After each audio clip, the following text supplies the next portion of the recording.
Thank you so much for this warm introduction. This is one of the events where one introduction is followed by another introduction, which is then followed by a talk. So I am now going to do a little bit of a lengthy introduction of Comrade Josephine and why Comrade Josephine is important to be here. And then we will welcome again Comrade Josephine. And then we will hopefully have a lively discussion amongst us. I thought like as an exergue or like an hors d'oeuvre or something like that, like an outside of the text thing, I'd say a few things about the ways in which I'm giving talks, and I say a few things about the trajectory of tonight, so you have like a broad idea as of where we are. So this talk is a lecture performance insofar as it works with characters, but it's also a lecture performance insofar as it is largely improvised, based on data points that I set for myself. So basically, it's a collective endeavor. So I rely on your response, so to speak. So when I feel or see that you frown or don't get things, I might get more into it.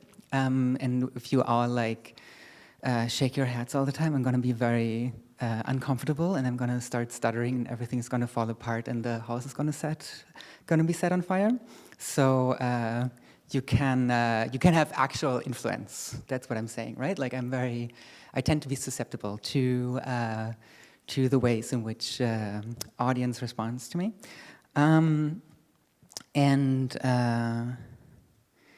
Okay, so the general structure of this talk is going to be as follows. I'm going to say a few things about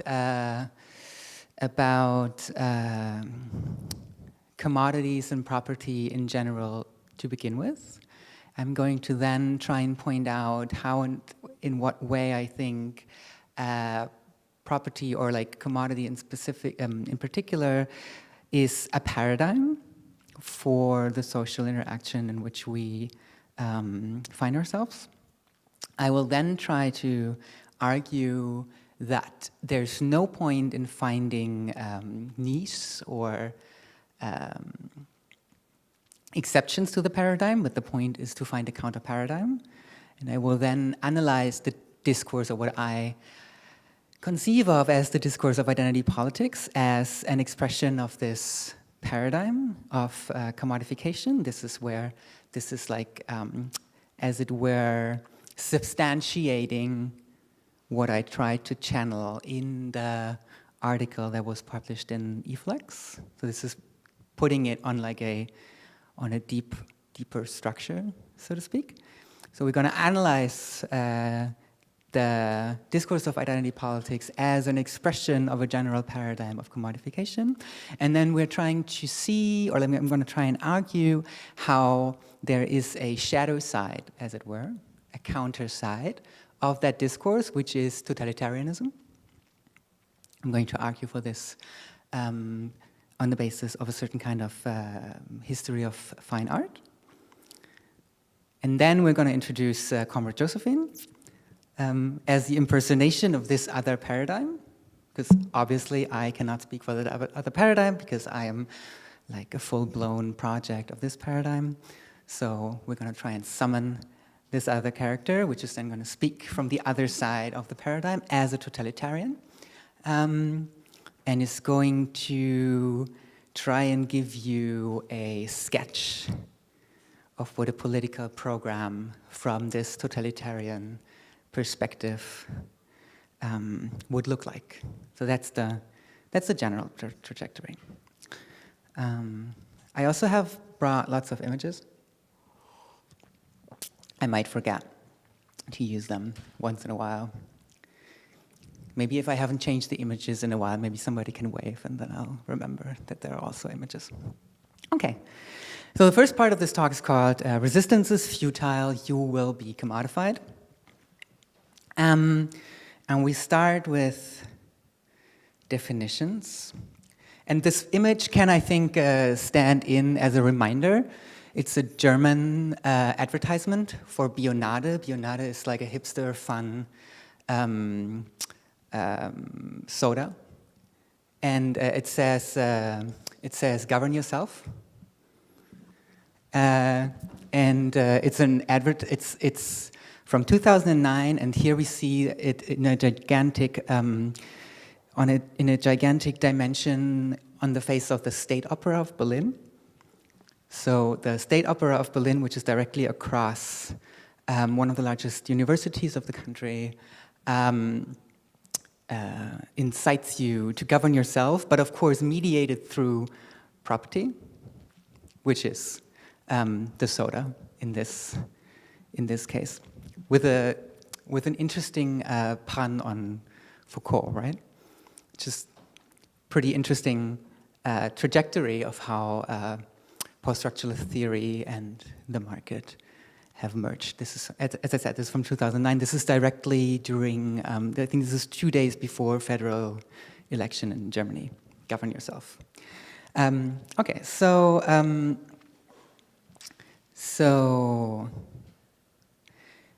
we should start with a few definitions, as we are going to try and understand the paradigm of commodification.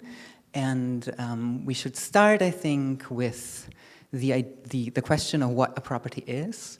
And in the ideological formation in which we find ourselves, I think we can define property, for example, and for the moment, as a kind of realization of negative freedom. So we commonly distinguish, this goes back to, terminologically, this goes back to Isaiah Berlin in the 1920s, but structurally it goes back much further. We can distinguish between different kinds of freedom. For example, negative freedom, positive freedom. Negative freedom is the freedom of absence of external interference. So as long as there's nothing between me and the fridge, I have negative freedom to go to the fridge. And if I'm exempted from taxes, I am free of taxes. This is negative freedom, which is commonly opposed to two kinds of positive freedom. Positive freedoms would be the freedom of friendship, for example, social relations, which interfere with me. I might have social obligations. I might be called upon to do things. I might be physically restrained to certain places or something like that, but it's giving me the opportunity to become a person that I couldn't be by myself. Negative freedom, positive freedom. So in general, I think we can think of, and this has a long tradition, property as a kind of objectification of negative freedom. So when I say this is my phone, what I mean is that everybody is exempted from the usage of this phone except me. I can use it, you cannot use it. I can give it to you. I give up my freedom. I'm using my freedom to give it up, but this being my property means I can exclude everybody from the usage. Okay, property. Now, property becomes a commodity, as it were, when exchange value takes over. So we can make we can tweak Marx a little bit in the capital and say we have a distinction here between use value, and exchange value. And use is a fit, as it were, between a need and something that matches this need in a very basic metaphysical understanding of need, which we will, of course, undo. And then what is use value? We can say that use value is the use of use. So it's the suspension of the direct use for later usage. So we're generating a potential to use from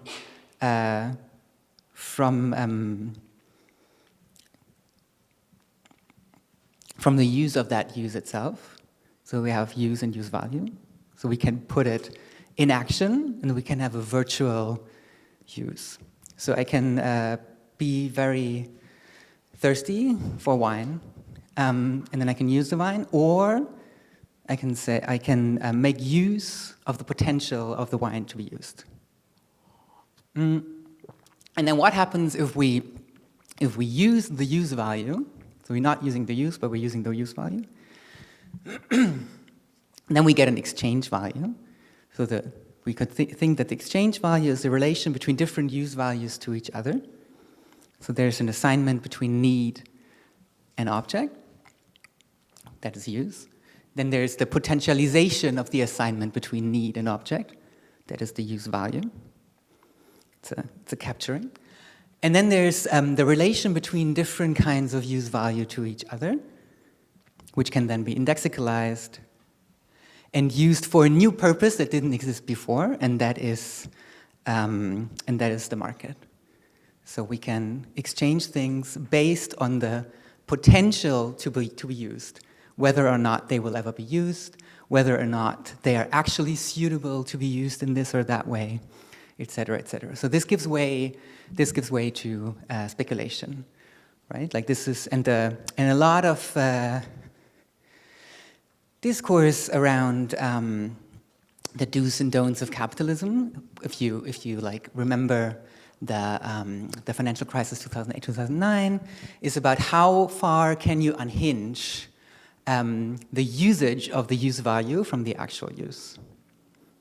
Right? This is the whole discussion about gold standard, the linkage of currency to oil, and these kinds of things. This is all about the relation between different kinds of use values and their actual putting to use. So now we could say a lot about this, but we won't. We're just saying there's a metaphysical dimension here to the existence of property and the freedom of a person, or the conceptualization of freedom of a person on the one hand, and the whole question of commodification, exchange value, crisis, and these kinds of things, right? These are not merely accidental political, social occurrences that might or might not happen. There's conceptual problems here. Okay. Now I have tried to say that commodification is a paradigm. So what do I mean by paradigm in this sense? There are two very interesting quotes that I'm going to sum up for you, because I decided that I will give you hardly any like direct quotes, because ordinarily everybody's like super bored by that, and writing in a spoken way tends to get lost on people. There's a very interesting moment in Derrida's book on terror after 2001, when he speaks of 9/11 as an event, which is interesting because in general discourse, ordinarily everybody's like, yeah, you know, the Derridian event is the generation of the new, and the new is fancy and great, and we really want the new because the old is like all prescriptive and terrible. But that is not the story that he's telling here, because here he's talking about the relation of the event to terror, and the event to something that is even worse and cannot even be imagined, like the terrifyingness, so to speak, cannot even be imagined of that thing. And in this context, he compares, so to speak, his adherence to liberal capitalism, on the one hand, to his conception of Al-Qaeda. And in this moment, he says, even though liberal capitalism is like destroying the world and using everything up and exploiting everybody and everything is terrible, there's still this promise, which is pretty interesting. Because this is a moment where the United States and the West are about to go to war, and Derrida, as a philosopher, is called upon to say something about it. And he says, no, but in liberal capitalism, there's still this promise of something getting better by way of us exchanging goods and meeting each other on a basis of contractual relations. And that, I think, matches pretty nicely with an article that Andrea Long-Chu published, I think, last year or this year, in N+1 magazine. And there she points out how adherence to an object of desire has nothing to do with the satisfaction of that desire. So she says something like, so you choose an object, and you put all your hopes and your beliefs in that object, and then you get disappointed. You know, you chose a brand, you really like Coca-Cola, you really like coffee, you really like a football team, you really like communism, you really like Hillary Clinton, you really like whatever. And then you get disappointed. But then your experience is that the disappointment doesn't damage your desire sufficiently for you to choose another object of desire, right? Like you're in love, and then you get disappointed because the person that you're in love with is not the person that you thought you were in love with, but that doesn't really end your love relationship. And then she points out how the zero condition of desire is really just a setting up of the desire. So you might have a relation to an object of desire which is continuously disappointing. And then the question just becomes, what are the effects of this disappointment? And if you look at ways in which neoliberal capitalism has been characterized in the last say, 20, 25 years, under various different names, I would think this is very much the case with regard to capitalism, to a relation between each other which is based on commodity and exchange governed by contracts. That the continuous disappointment does not lead us to give up on the promise.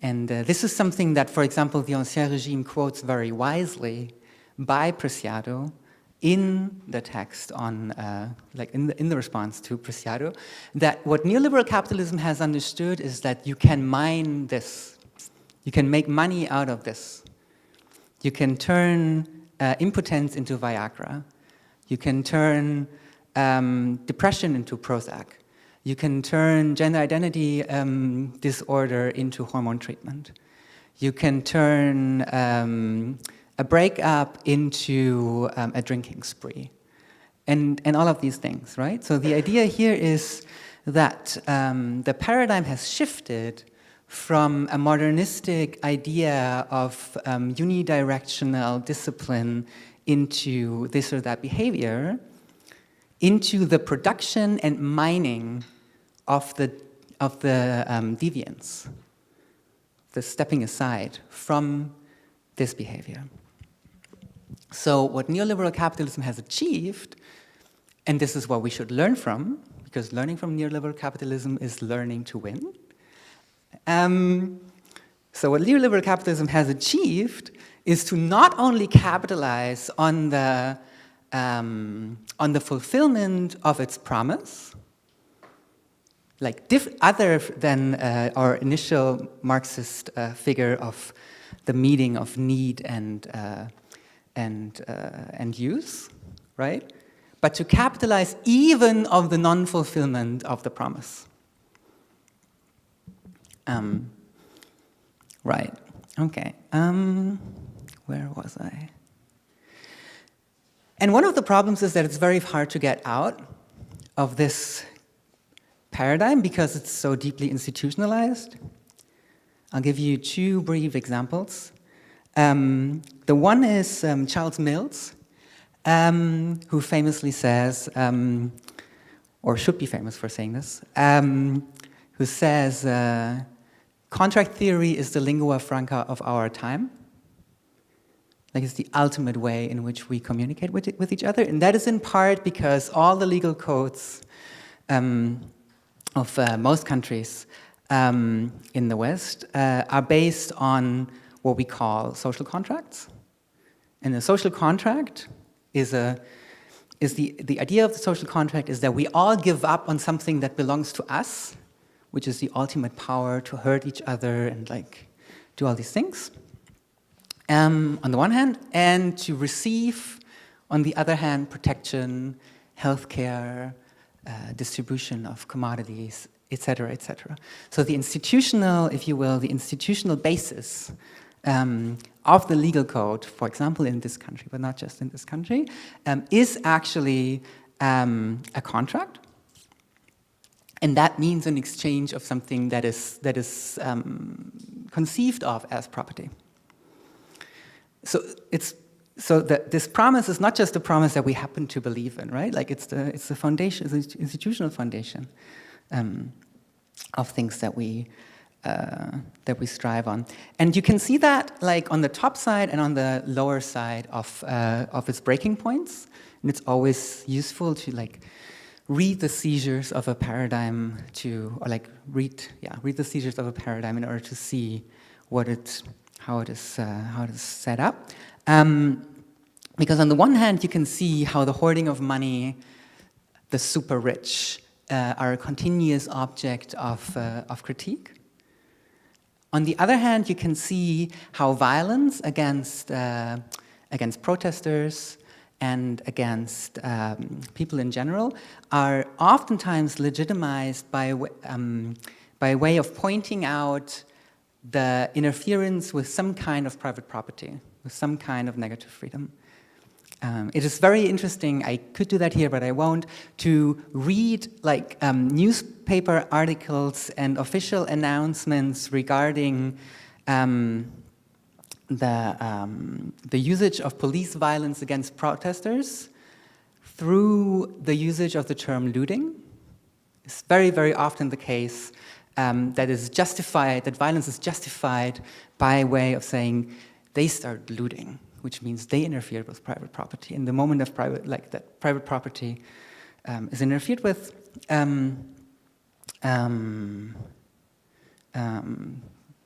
you have given up your role, your moment in the social contract, and the monopoly of violence is going to clamp down on you. What do I have here? So, commodity as a paradigm is, I think, perfectly expressed in this credit card by Chase, which is called Chase Freedom, which I think happens also to be the perfect image for what privilege is, but that would be another topic for another talk. But I think we can leave this here as a reminder that social mobility is, of course, due to the fact that the institutional basis and the, if you will, collectively imaginary basis of our social interaction, as I have tried to point out, relies on commodity relations. Where's the next one? Okay, and we have already seen how this paradigm is totally dysfunctional, because we could think that if a paradigm profits of our suffering, it will have no interest in generating a better life for us, but it will have interest to generate more sites for the accumulation of capital. I think that's a very strong reason to think that the paradigm of commodity is not working. And I wanted to share with you three thoughts about this. The one is, you may or may not remember Deleuze's text on control societies, where he says, look, the societies of confinement, the prison, the school, the hospital, this is all on the way out. You can see how this is all in crisis, and now everything is going to become much more fluid, and things are going to move in different places. And my favorite quote from that text is, surfing has already replaced all different kinds of sports. Which expresses exactly that, right? We're not going to have one sport in one space, but we're going to surf through all different spaces. Okay.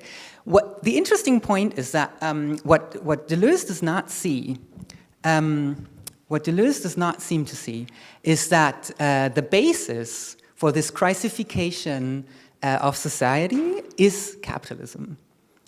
Because the reason why the destabilization of these confined spaces is attractive is that every crisis calls for reform, and every reform calls for spending.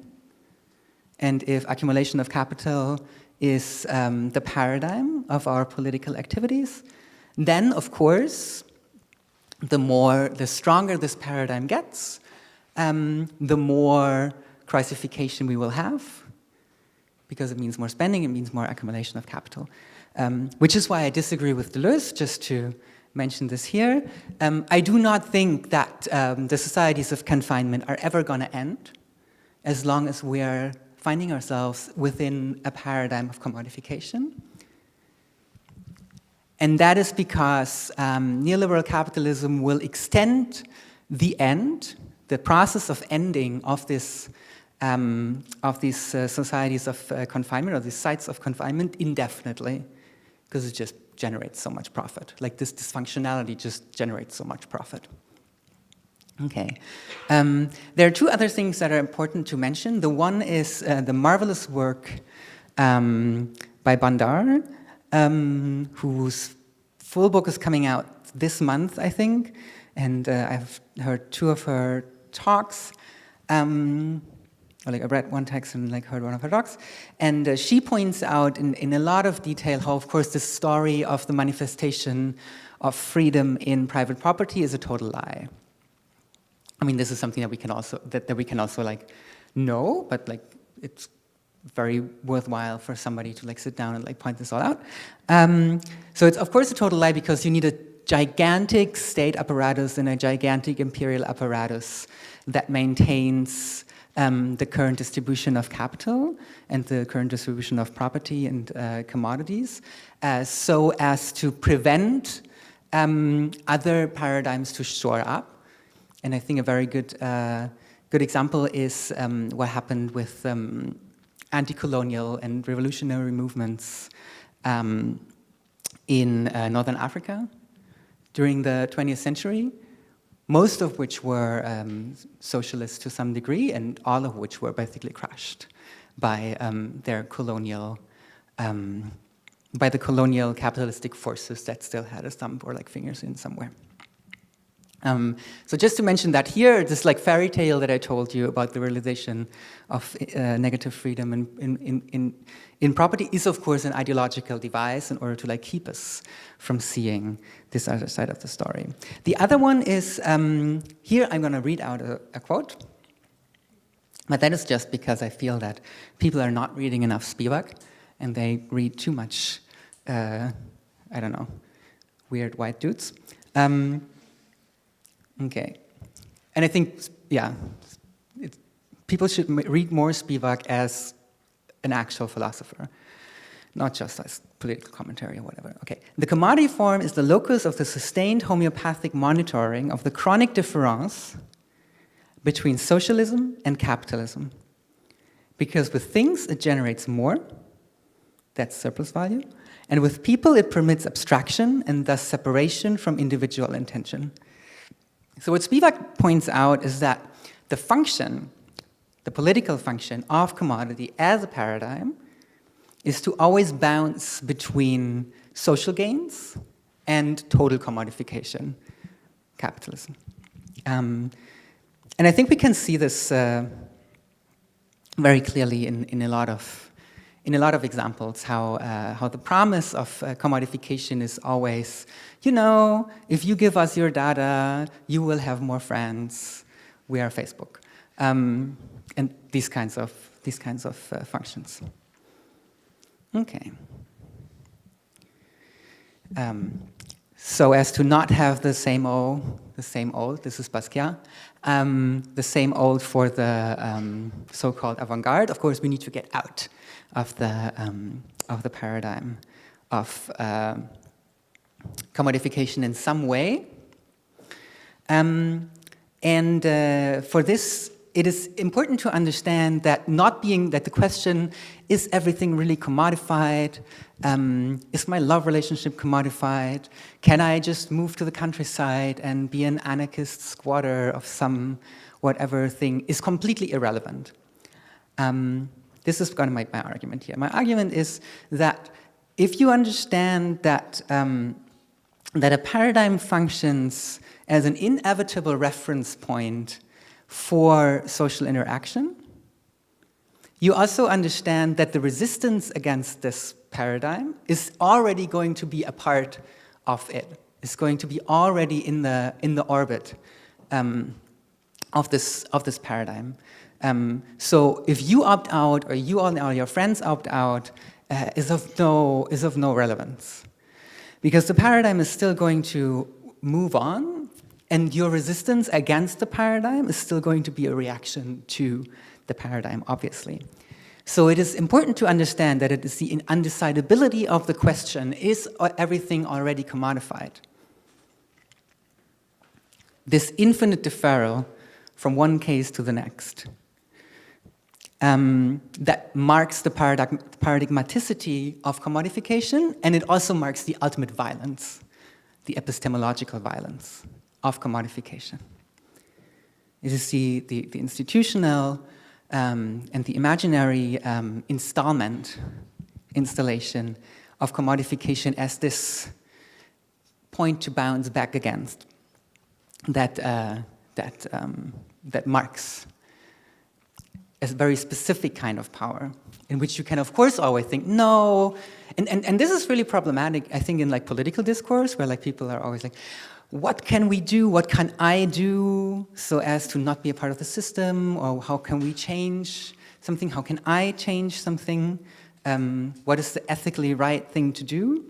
And from a perspective of commodification as a paradigm, these are sadly all vain questions. They are going to maybe make you a better person for yourself and your friends, but on the larger scale, it seems there's not much gain to this.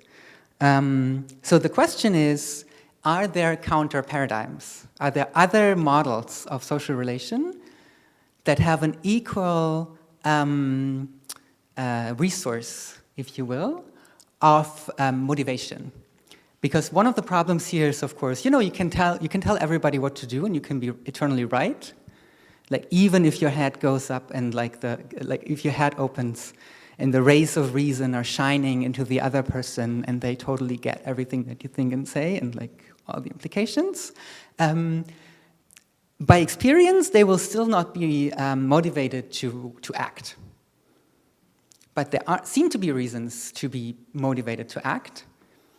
And I would suggest that this has to do with the paradigmaticity and the promise that we are habituated into, which is what I tried to say earlier in the case of Derrida and of Long Chu, that there's a zero-level attachment to an institutionalization of a paradigm, in this case commodity, as the basis of our social relations. So it would be very nice if we could find another paradigm that sleeps somewhere under a rock, and we could just like lift the rock and look at it and be like, look, now we are going to be motivated to act in this completely other way.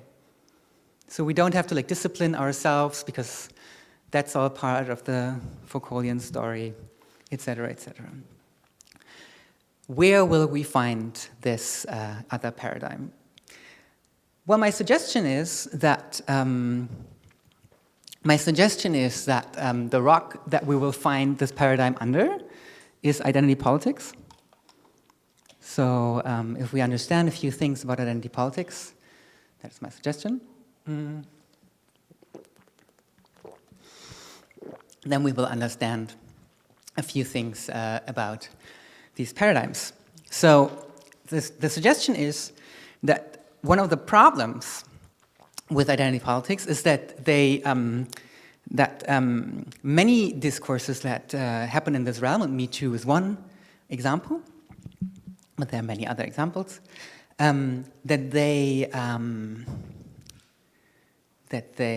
bounce between three different positions. There's a triangle, I like to say. There's a triangle of identity politics. And this triangle is like each a different understanding of what identity politics is and means.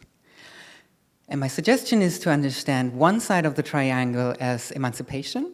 So the idea is that this or that constellation of identity is oppressed and must be emancipated, must be freed from its oppression.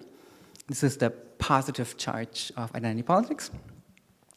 And then there is the other side, which understands identity politics under the pretense of what can be called political correctness.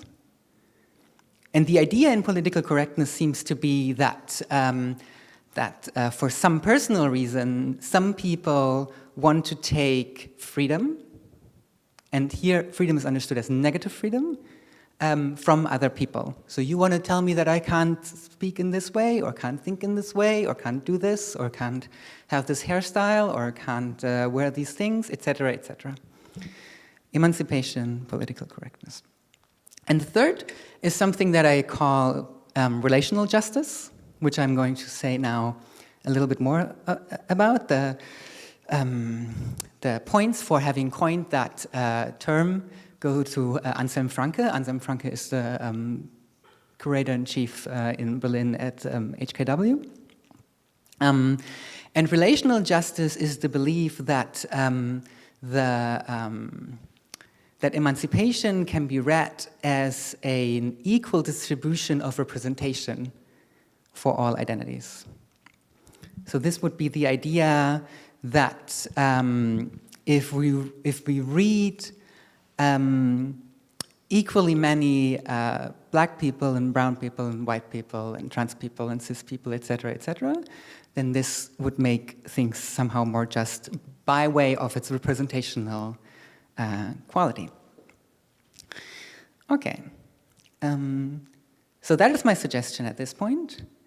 So now the question becomes, why would I think that identity politics splits in this three ways? And I would think that that is because these are basically the three lines of justice, of the concept of justice, that we face in the beginning of the 21st century. Here's a very brief history of justice. There was once this concept of divine justice, which is, you know, the all one in the end of time, somebody is going to step down and say, you acted good, you didn't, which is somehow an idea of unity. And then in the 18th, 19th, and 20th century, in Europe and the United States, this concept got secularized. And it basically got secularized in two ways that were successful. And these two ways were distributive justice and emancipative justice, I would think. Distributive justice is the idea that if we can distribute all commodities in a way that we have all agreed to, then that is justice.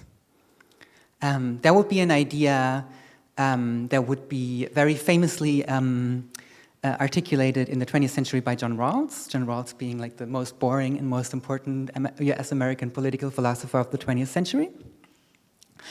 And here the idea is that if we like step back behind the veil of ignorance, where we don't know where we are and we don't know where we will end up in the reality of total society, then we can think of what the real conditions of justice are going to be, and then we will see that that we should all have equal amounts of property, except if the difference of distribution of property are going to benefit everybody.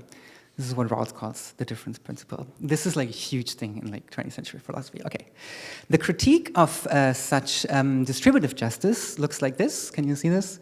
This is Lombardi. Lombardi is famous for, this is very small. Lombardi is famous for like painting these like maps of distributions of property and of like spending, who spends, or like who funds which kind of war machinery, etc., etc. Walid Raad has also produced amazing work about this. Okay, distributive justice and critique of distributive justice. Then emancipative justice is everything that we like. It like starts off from like some concept of oppression or domination or violence, and then sets out to undo this violence. There are lots of examples of what this critique will look like. It will point out violence that has happened. These are sculptures that are now up at Triennial, at New Museum, about people in Brazil that got killed during a miners' strike.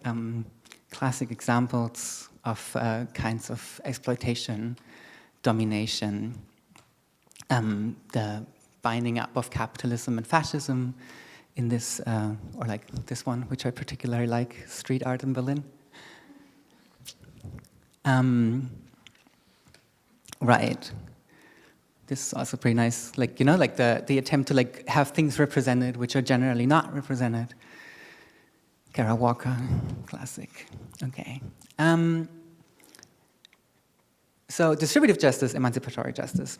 And my suggestion is, or like one of my suggestions is, that the 21st century is trying to merge these two kinds of justice, distributive justice and emancipatory justice, into something that I call relational justice. And relational justice is basically the commodification of justice. So we now, like, you need to like think real quick that like in distributive justice, justice is a quality, and it is achieved by a distribution of a quantity, which is the commodities. And in emancipatory justice, justice is also a quality, and it is achieved by qualitative intervention. Qualitative intervention in existing spheres and existing systems of domination and oppression and so on. Be that the abolition of the prison industrial complex, or be that decolonialization, or be that education towards anti-racism, these kinds of things. These are all qualities. Now, in relational justice, justice seems to be a commodity in a way itself. It seems to turn into a quantity insofar as the right representation of different kinds of identities. We're still talking identity politics, of different kinds of identities, the right distribution of the representation of different kinds of identities will bring about a more just state. So the question now becomes, how can you distribute identities in the first place? And I thought that it might be interesting to like briefly parallelize this with the distribution of land, because it is not so obvious in the first place how you can put a price tag on land.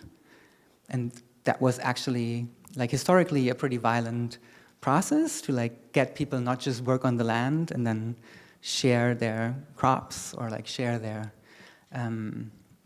machinery. And in order to do that, you need to like generate, as it were, a sphere of representation. And in land, that's the legal sphere.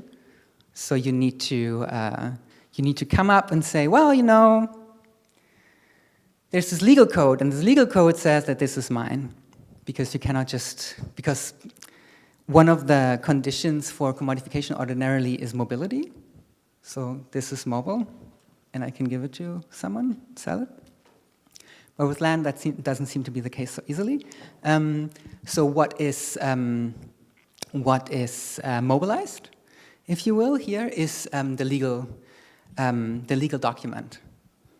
This is my house, and what is mobile is the representation of the house in a legal document. This is how it becomes commodifiable. And I would think that a very similar thing happens with identities by way of digital revolution. social media. So you grow this extension of your identity on social platforms, on social media platforms. And it is this extension of this of your social existence, this extension of your social existence on social media platforms that becomes the object of mobility. You can like post things, people can respond to these posts, etc., etc. And that becomes the object of a different kind of discourse of justice, in which it is not about intervening in actual circumstances, and it is not about the distribution of goods, but it seems to be about the distribution of specific kinds of representation.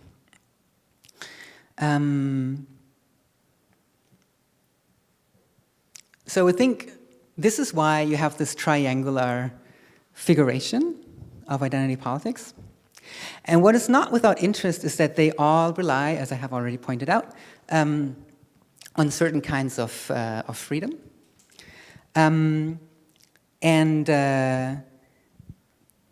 Freedom as negative freedom, and freedom as some kind of commodity. Like this is still the point that we're focusing on. And it is not without interest to see that this adherence to negative freedom as the primary mediator of a discourse of justice was deliberately constructed in the United States and in Europe through or like by way of opposition to a very specific enemy. And this enemy, of course, is totalitarianism. And you can see this very clearly when you look at how the discourse of modern art or contemporary art is narrating itself.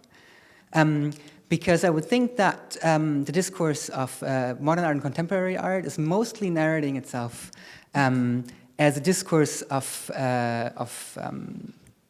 doing away with restrictions.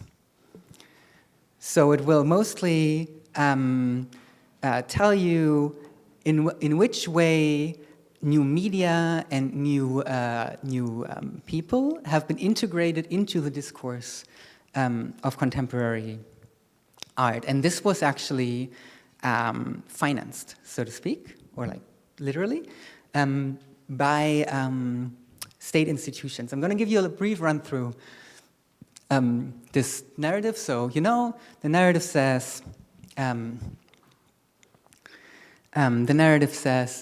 once upon a time, there was an adherence of like artistic representation and painting to the object in the real world, and this was perfected in some way. And then this adherence was loosened up a little bit, and suddenly we could paint the light as an impressionism and not the object anymore. So you have an inclusion of like new topoi. And this was radicalized during the First World War. You don't stick to the real world anymore, but like the canvas is freed. You have an emancipation of the canvas, which famously manifests in Maliewicz's Black Square. And other examples of this like freedom from the adherence to form, but also material. Jackson Pollock, a special example at this point, because as you know, Jackson Pollock, the rise of Jackson Pollock was funded by the CCF, the Congress for Cultural Freedom, which was in turn funded by the CIA and the Rockefeller Foundation. And they funded a lot of artists and a lot of magazines up until 1968, actually globally. And the idea here always was that they did fund mostly left-wing artists and corporations, but the idea was always that an adherence to negative freedom, even if it was like in a socialist or even communist leaning, should be funded, and that is in part because it made, and this is a direct quote from a CIA official, it made look socialist realism, which was the art of the Soviet East, even more formalistic than it actually was. So this like general way of of pumping money into the art world during the Cold War, the idea behind that was the construction of a paradigm of artistic expression, negative freedom, over against another paradigm, totalitarianism. Yeah, and you can see like the inclusion of the body, or of other kinds of media, video, the body of the artist, music into fine art, institutional critique, the inclusion of the conditions of possibility of the art discourse itself, all along these lines. This is a particularly interesting example because this is Isa Genskin's Fuck the Bauhaus. So the critique of former, like mono-directional ways of doing art becomes a part of this whole discourse. Okay. Of course, as Eileen Hopper Greenhill says, knowledge is now well understood as the commodity that museums sell. So in the course of the merging of the institution of the museum as an educational facility, and this kind of like spreading of the paradigm of negative freedom, the knowledge that is produced in museums itself becomes a kind of commodity. Okay, so we can state at this moment that the slipperiness of identity politics that like tends to like bounce between identity politics as emancipation, as political correctness, and as a distribution of representation evolves from different kinds of paradigms of justice with their different relations to the paradigm of commodification. And the idea of a totalitarian paradigm is institutionally constructed, like politically constructed, as it were, the shadow side of this discourse, which also continues after 68, right? Like in 68, if you read Boltanski-Chapelio's book, The New Spirit of Capitalism, you will see that what is called artistic critique, the critique that always opposes interference with individual expression, becomes the most powerful device of leftist critique in the later half of the, or like in the later quarter of the 20th century. So this idea of negative freedom, which gets like hatched and breeded and in the discourse of fine art, takes off and becomes a social paradigm itself as this paradigm of, okay. Now let's give a brief and warm applause to Comrade Josephine, who's going to come up and speak.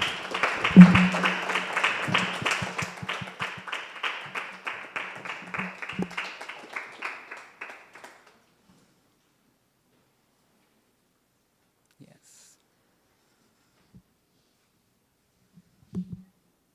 Comrades, I am very happy for you to have invited me today to this little event where I can share a few ideas about the new and better pink totalitarian society.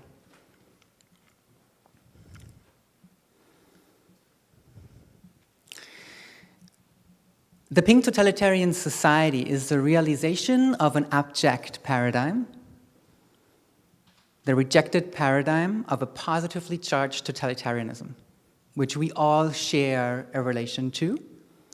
And I want to try and inspire us to change this relation to the idea of totalitarianism. So open your minds for the blessings of totalitarianism.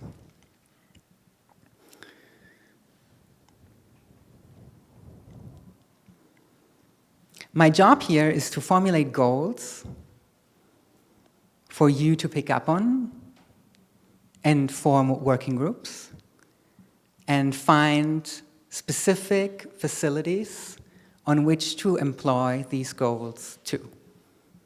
I'm not going to tell you what factory to attack or what kind of medical supply to develop. I'm just going to give you a general idea. First of all, I think we should reinvent the idea of class struggle. Because the idea of class struggle has been greatly projected as a foundation for politics. And I think that is wrong. But we first need to understand very briefly what the problem is that class struggle responds to, so as to not get caught up in wrongly understood kinds of solutions. The problem that class struggle responds to is a problem of the distribution of people between individuals and universals. So Marx picks up on a Hegelian notion here, and the question is, how do all individual people relate to humanity at large? And one of the answers is, well, they can be grouped in classes and then be assigned social positions. That seems to be the problem that is being solved here. So in this way, the idea of a class and the idea of a class struggle seems to evolve directly from the problem that Aristotle calls the category problem. The question is, how is being to be distributed? But as we could have learned in 20th century post-structuralist philosophy, there is no final solution to this problem. And one reason, or like one way to argue this, and I'm going to do this very briefly, this would be Luce in Repetition and Difference, is that every category will be defined by way of a specific difference. It will be the cause of itself in some way, and it will distribute qualities over a certain field. And we could, for example, say the specific difference of a line is the shortest relation between 2 points. Or we can say the specific difference between the specific difference of the color black is the highest density of color particles. And you may or may not agree with these definitions, but the idea is that something sets out a specific category from other categories. Now, the problem, of course, is that you can never define the specific difference of specific difference, because the specific difference itself must always be adjusted to the category that it defines the specific difference of. So it is something, so the specific difference is always going to be something different. It's going to be something else in every case. So what the attempt to make actual, make present, make graspable the distribution of being yields is a phenomenon that we have to deal with, which Deleuze calls the virtual, but can also be called the trace or other names. The idea here is that you have one definition at least, or one element at least, which recedes, which you cannot get.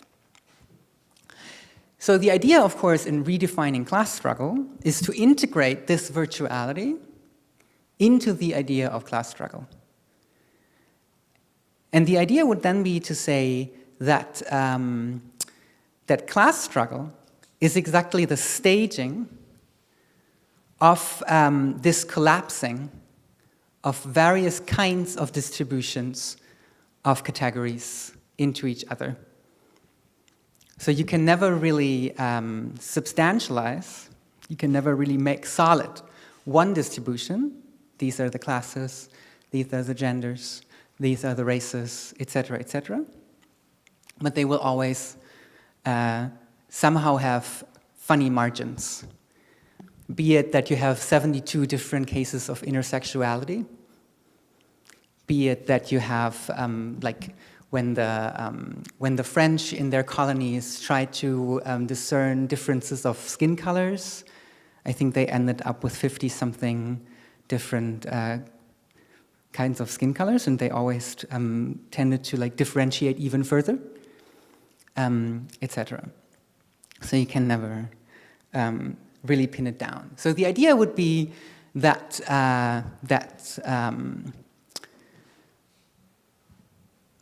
a contemporary version of the idea of class struggle must entail this metaphysical dimension in which class struggle cannot just be solved by killing every member of one class, which was the idea of the Soviet Revolution, for example. Just kill all of them. The idea must be not a question of actualizing, but a question of staging. We need to stage the constant collapse and the constant insecurity of different social positions with each other, some of which, of course, are hardwired in institutions, but they still exceed their institutionalization. Okay. And along these lines, we can say that we have two branches for materialism that we have to engage with. And the one is the staging of this catastrophe of the insatiability or the impossibility to solidify the distribution of categories. And on the other hand, we need to think of materialism as the engagement with the inevitable conditions of production of identity. Okay. And of course, the materialistic magic wand has always been that it is not the change of consciousness which changes politics and society, but on the other hand, that it is the change of material conditions which changes society. So in what ways do we have to change material conditions so as to get a pink totalitarian society? Here are some ideas. First of all, we need to think of the law not as something that tells you what is on, but we need to think of the law more as stage directions, something that generates visual pockets and spaces in which people engage with. So we need to use the law so as to intervene into existing constellations. We need to replace governance with stage directions. Now, of course, that is not going to be enough. We also need to change the concrete means of production of identities. First of all, we need to destroy Hollywood, because Hollywood generates terrible role models for identities, and it will never get better because the institutional conditions are such that the people who own these means of productions are always going to change the accumulation of capital. We need to destroy Hollywood. We need to poison the waters with hormones, because one of the basic problems of these societies is an overproduction of testosterone. And testosterone is a very, very important means of production of violence and identity. So we need to spread testosterone blockers, probably in the drinking water. If anybody has a better idea to change the hormonal setup of people, please do so. Let me say that this might seem outrageous, but as a matter of fact, the contraceptive pill is the most widely distributed medical supply in the history of humankind. So a change in the hormonal setup of large parts of the population from the top down, the medical establishment, so as to accumulate capital, is already happening and on the way. This is not me just being the crazy pink totalitarian who has funny ideas, right? This is me, the crazy pink totalitarian, jumping on a running train of the hormonal recoding of societies. Okay. Of course, then, because the means of production change the political habits, we have to enforce the usage of sex toys so as to denaturalize the approach to sexuality, because it is exactly the idea that the given possibilities of a body were the teleological, would set a teleological direction of how to use it and how to use it with each other. And this, of course, is wrong, and it can only be steered against by way of machinic industrialization of sexuality, and the industrialization of sexuality, of course, must entail the enforcement of the usage of sex toys. We need to intervene in fashion, we need to prohibit plaid patterns, we need to prohibit Lacoste shirts, because plaid patterns and Lacoste shirts obviously are ideological devices as to pretend an equality between social classes which are not equal. So plaid patterns and Lacoste shirts must go, especially if the Lacoste shirts have their neck up. This is impossible. No more button-up shirts, no more matching colors. There's a serious oppression going on regarding the power of definition about matching and non-matching colors.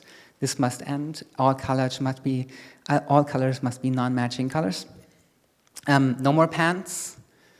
Same argument as with plaid patterns. Pants seem to suggest an equality between genders, which does factually not exist. Different bodies look different in the same kinds of pants, with like different shapes of bodies. No more pants. And of course, we need to abolish property. But this is on the far end, everybody knows that. Okay, the education of the masses. The important point here is to think that identity is not something that I have. I don't have an identity. I can only be the person that I am because you allow me to be the person that I am. I think here the pink totalitarian society can really learn a lot from gender transitioning, because one of the points about transitioning in gender is that you never transition yourself alone. You always require everybody around you to transition with you. You need to learn together. You need to develop an identity together. But this is not specific to gender transitioning. This is something that you can also experience in coming of age as a teenager. You never become a person by yourself. It's always the surrounding society that allows you to become a person. So I am only the person that I am insofar as I am not you, but I also see something of me in you, and I am also different people with, like, in contact with different other people. So the whole idea of like protecting an identity by rights is completely wrong for a pink totalitarian society. What we need to enforce is the respect for my own identity in the other identity. I can only be the kind of woman that I am because these kinds of masculinities, femininities, non-binary people allow me to. Okay, how do we enforce that? Because we're a totalitarian project, so we have to enforce this idea. Of course, we need to pick up on existing practices, mandatory sex education and mandatory anti-oppression education. Maybe we have to get a license. But most of all, we need to prohibit the couple form, because the couple form forms extends the idea of private property to a two-person world. Like many people who live in couple forms so as to exclude everybody else from the world that they inhabit together, by running jokes, by things that they both like, by exchange in fashion, by trips that they do together, by memories that they build together. And this is an extension of the idea of property. So they're building this world together that they own. And if we want to abolish property, we of course need to prohibit the couple form, because the couple form gives way to this extension of the idea of property. We also need to prohibit in-group libido. That is because real education can only happen due to libidinal attraction to a person that is in certain ways foreign to you. So you can only really learn about poverty when you are around a poor person or a person that has evolved from poverty.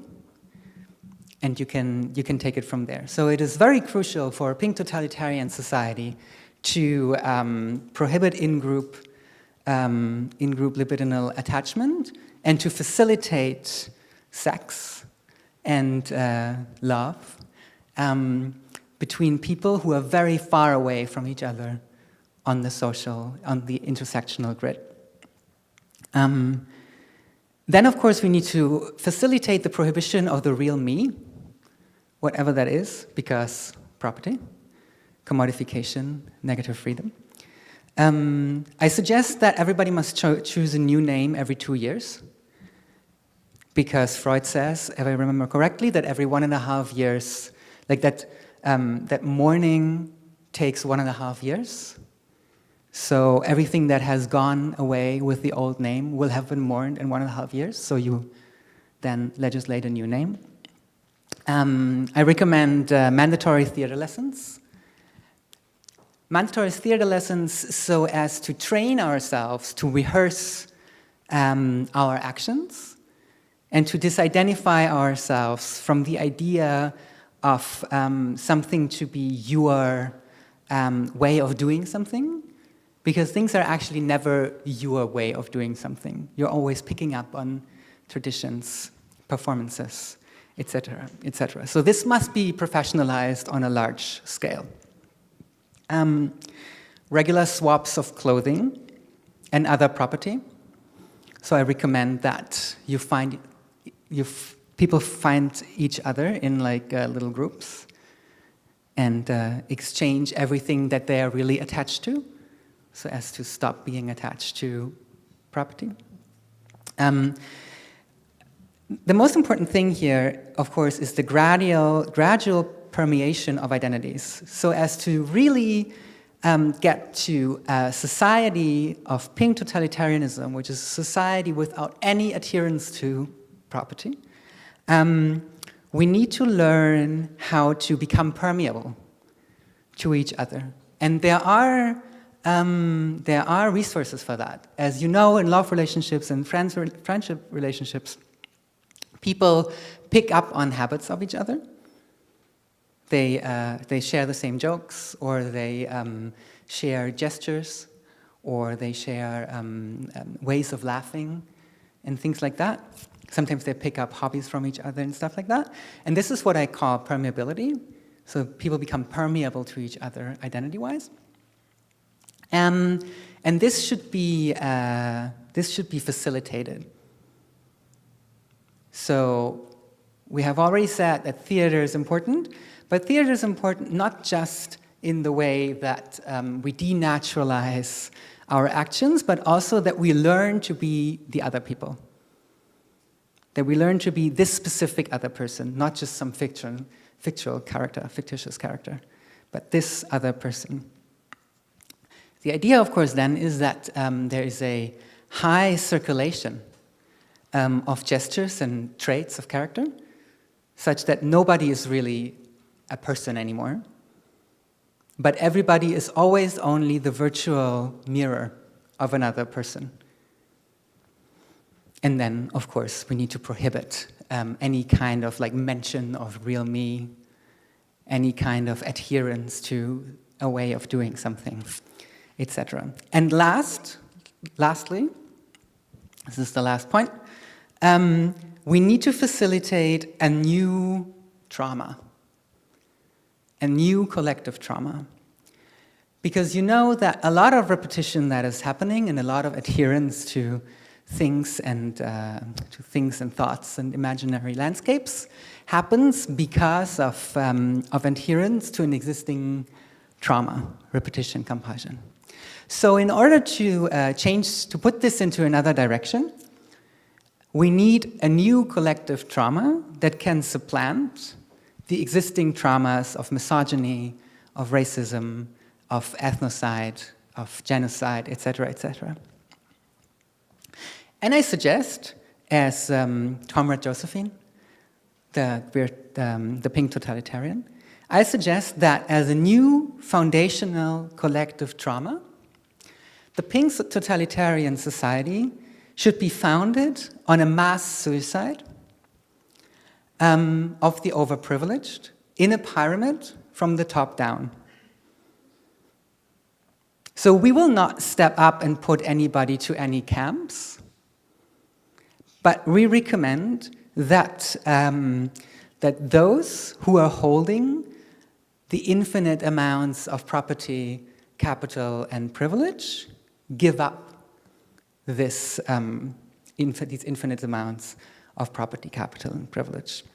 There's more to be said about this, and I will be very brief. Capitalism, as we know it, is founded on a humanism. And this humanism strives on the prohibition of suicide. The human life is the most important, the most valuable thing. It's invaluable. But the shadow side of that is that the society in which we are living in can put you under infinite amounts of pressure, and the way to solve this pressure is always consumption, is always getting more commodities. So the whole point that I was making, or that Luce was making earlier, about the dysfunctionality of the paradigm of neoliberal capitalism based on the mining of the dysfunctionality of society, the replacement of impotence with Viagra, of depression with Prozac, etc., always is based upon the assumption that the consuming subjects will not kill themselves. They will always stay in society in some way and try to scrap by. And this fundamental paradigm, which enables neoliberal capitalism, must be inverted for our new Pink Totalitarian society. And how could it be inverted better than by the setting up of a new social contract based on the benevolent act of those on the top of the social hierarchy to collectively commit suicide. So these are my suggestions for a Pink Totalitarian society in which property plays no role. Nobody is set into one social position. Everybody is the virtual neighbor, the virtual extension of the other. I think you should now form working groups and try to find the facilities of hormonal production, go to Hollywood, form theater groups, give up all your property, and get stickers.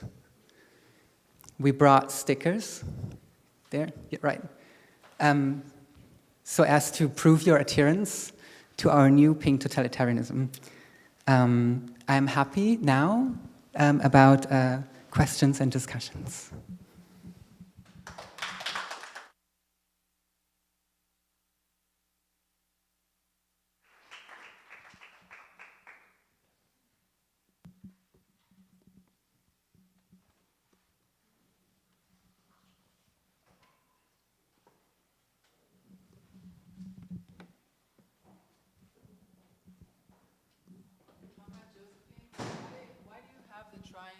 Why do you have the triangle as the image of Pink Totalitarianism when it's trying to actually invert everything that the pyramid stands for? That's a good question. The thing is, thank you for your question. There are several reasons for this. One reason is that you know that this is already the inverted triangle. This is, so this is the ACT UP triangle, the AIDS Coalition to Unleash Power, which was an AIDS activism group in the 80s and 90s and formative for what was then to become queerness. But they already appropriated the inverted, like the original form, which was the sign that gays and lesbians, mostly gays and transgender people, would wear in the German camps. So just as communists would wear their sign and Jews would wear the yellow star, the Star of David, gays, especially gays, lesbians, transgender people, would wear this one. So the first response would be, it is already the inverted one. We don't need to re-invert it and like go back to like Nazi paraphernalia. That would be the wrong direction. And then I really liked Spencer's idea that the triangle also stands for the triangle that I tried to point out earlier of identity politics, emancipation, political correctness, and relational justice. Which then gives way from its middle to the idea of pink totalitarianism as its shadow. Does that make sense to you? Yeah, but it also represents dominance hierarchy in the form of class differences, which we're trying to eradicate through your manifesto. You mean because, yeah. But couldn't we think that the triangle actually like emanates the sign of communism from its middle?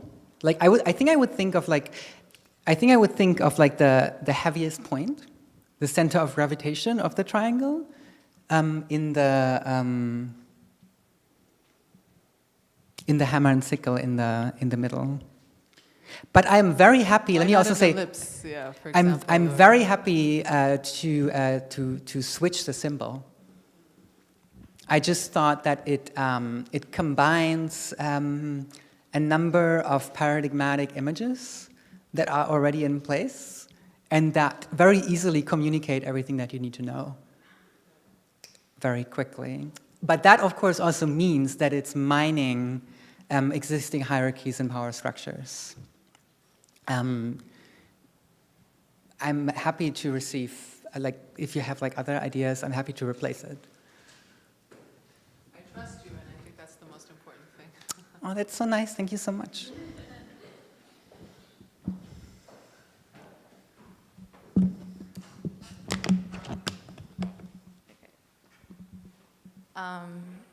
So first of all, thank you for your talks. And secondly, I'm really hesitant and nervous to ask this question because it seems like a really unfair way to ask it and also a really topic. But anyway, my friend is really obsessed with Rachel Dolezal. And he couldn't be here today, and so I'm kind of asking for him. Could you talk at all about that?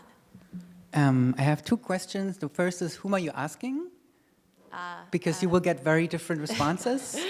And the second is, what do you want me to talk about? I don't think I can talk about the obsession of your friend if I don't know the obsession, but... Well, just in terms of thinking through the lens of pink totalitarianism, I guess. So you're asking Comrade Josephine? Yeah. And I guess I don't really know what I'm asking, just that it's something that I've been thinking about at large. I don't know. So,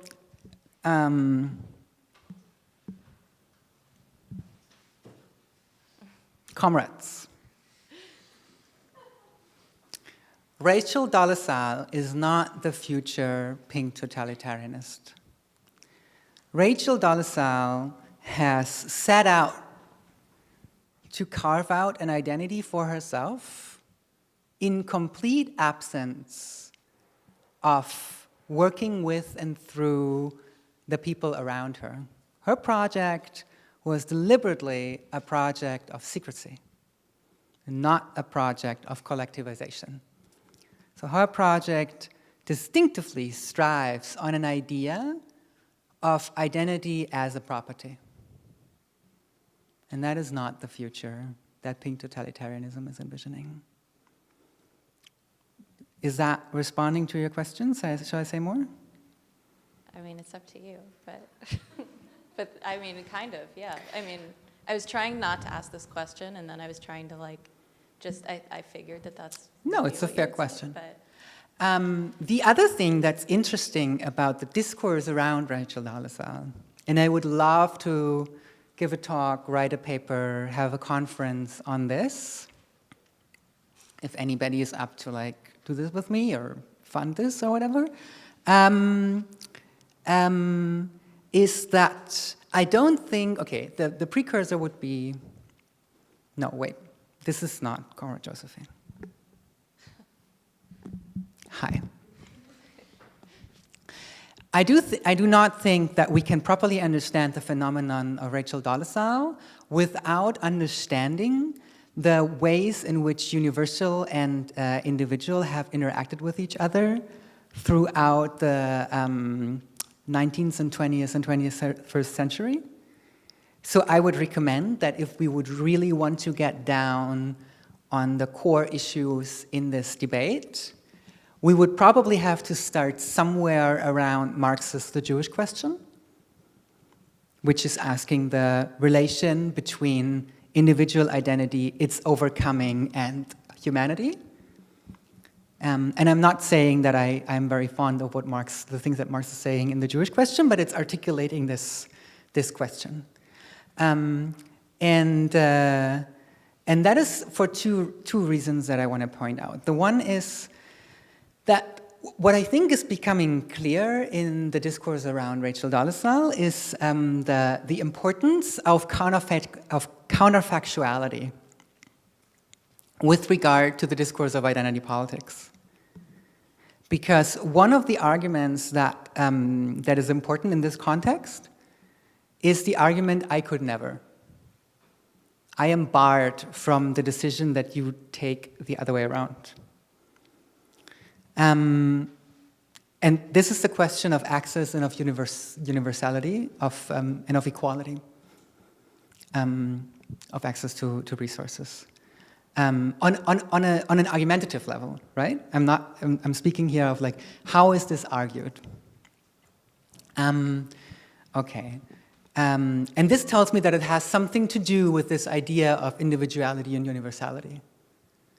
And there was a second thing. Have a second.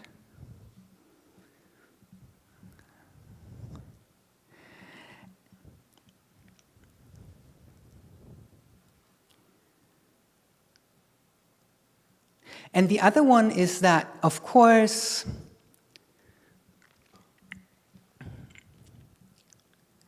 I mean, as a philosopher, my primary access to this is through the Tuval Affair.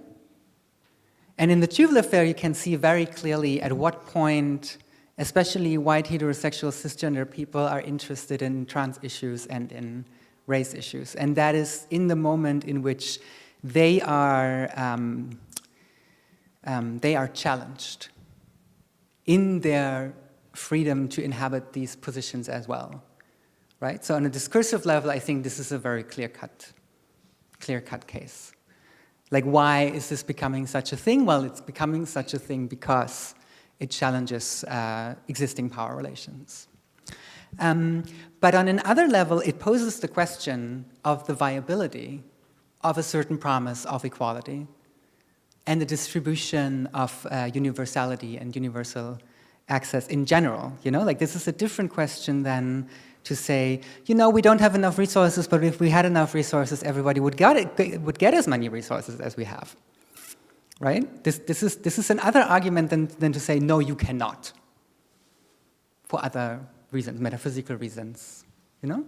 Something like that. And this is what I think is the interesting challenge that I haven't understood yet in this case, which I think goes beyond the brute facts that somebody is doing a very weird kind of cultural appropriation in a specific context, and that everybody jumps on it because existing power relations are challenged. Yeah?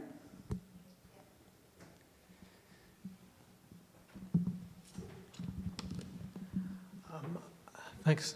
My question is, does the Pink Totalitarianism program have any pointers for social movements to, at best, avoid commodification, at least, be less commodified, a little further away from just redistributing negative freedom, as we've seen in things like Occupy and a social movement's brandability? What's the advice? Comrades, Pink Totalitarianism is a movement for everybody. Everybody can join at any point in time, but we understand that the institutional reality of existing social movements is adherent to the paradigm of commodification. This is one of the reasons why the program just presented entails very concrete social practices like theater, like the instigation of the permeation of identities by way of swapping of things. And this can start as on a very small level, right? So I got this ring, for example, from a friend in a bar that a person that I hardly knew, and we exchanged jewelry. So I would think this can start on a very small level, and it's important to habituate oneself and one another into this disidentification from this major paradigm of identity as property and identity as commodity. And it's a huge task, and it might seem stupid to think that theater lessons are going to do anything about it. But I would think we have a long way to go, and we better start right away. Does that respond in some way? Yeah, so less tense and more Zapatistas? Yeah. Yeah, sure. And more fun. More fun, less therapy. Hi, Comrade Josephine. I wanted to ask, how does justice work in this new paradigm? That is an amazing question. Thank you for asking that. I would think that just as we have to integrate virtuality into the distribution of identities, we also need to integrate virtuality into our concept of justice. And that is a very, very tough task to do. What would justice look like if it was not directed towards the actual exclusively? And you can see the gravity of the question if you think about the ways in which evidence is brought forth in court, right? Everything always has to be on point and actual. Nothing can be a feeling or, like a vague memory or something like that. This doesn't count. Which is one of the reasons why the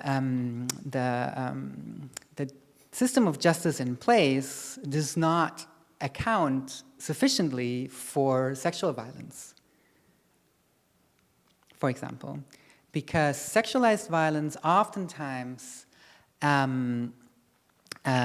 works with its virtual repercussions, with the threat and the fear that blankets actual memories, which get much more prevalent than others, right?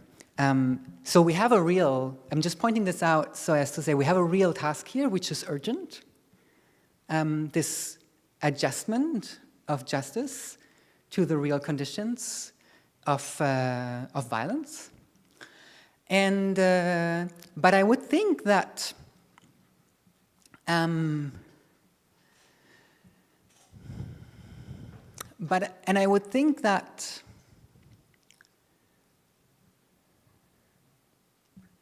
I'm hesitating because Luce wrote like a longer text about this and about the question of what the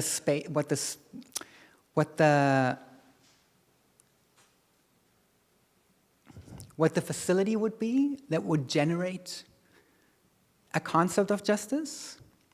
So I don't want to like take this away from her, but let me say that in her text, something that does play a role is that we need to seize the means of production of justice and think of the concept of justice as something that is produced in a society, and we need to stop thinking of it as something that just falls from the sky. So we will probably also have to analyze where is justice produced, how and why are we habituated into feeling justified or not feeling justified, and how can we seize these means of production, and what is the trajectory that is going to take.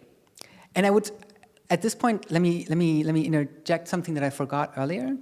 Of course, one of the most important things in the whole Pink Totalitarian project is the relegation of orientation towards surplus value to surplus pleasure. Right? So the idea would be that that neoliberal capitalism does not care about the functionality of your identity and your sexual practices and your friendships, but it cares about the profitability of your identity and your sexual practices and your friendships. So what the economical problem with that is that it reduces productivity because people are suffering. And when people are suffering, then they act out on each other.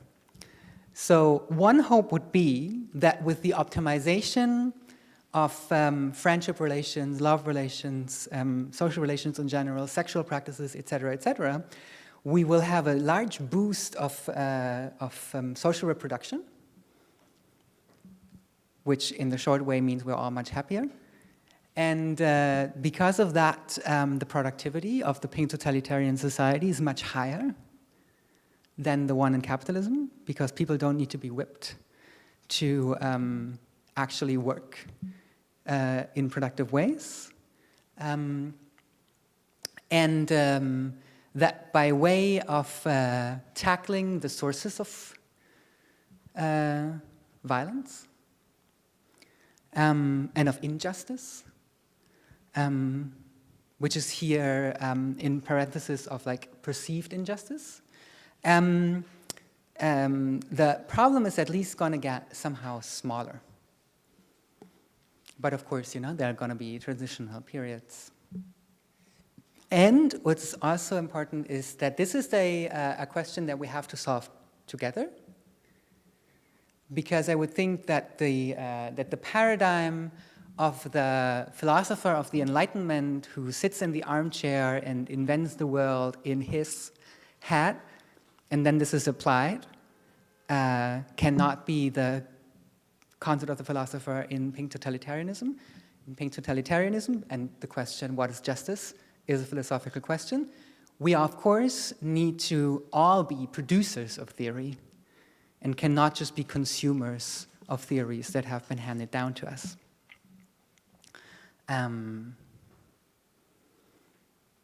It's a little bit avoiding, but maybe it gives a trajectory. Is that okay? Hello, Kamar Josephine. I had a question earlier, but it was very similar to Andrea, so I don't know if I think it's already been answered. But my question was, since you're a totalitarian society, what would be your punishment mechanism? And since you have basically eliminated identity or have a very, very different concept of it, how do you hold people accountable for their actions? That's like the concrete version of the other question, and it's very prevalent, it's very forceful. I would think that that the first question is, why do we need to hold people accountable, and what for? That's one question. A second question is, does the panel system in every place of the world serve the goal to hold people accountable? And the third question is, what means besides the panel system? Like, what means besides the prisons and police violence and these kinds of things do we have that do actually hold people accountable? And why do they not work? And to the question, does the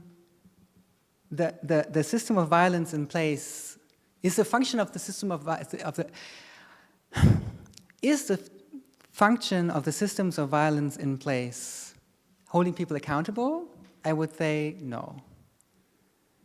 The purpose of these systems is domination, control, exploitation, accumulation of capital. And in that, they are very productive. Some people say the prison industrial complex is wildly dysfunctional. I don't think that's true. It's really productive in the accumulation of capital. If you think that this is the goal of the system, it's a really, really good system. Okay. So I would think, this is just to dislocate the question a bit and say, what are the actual ways in which people hold each other accountable? And I would think that this works best mostly on the basis of strong social commitments.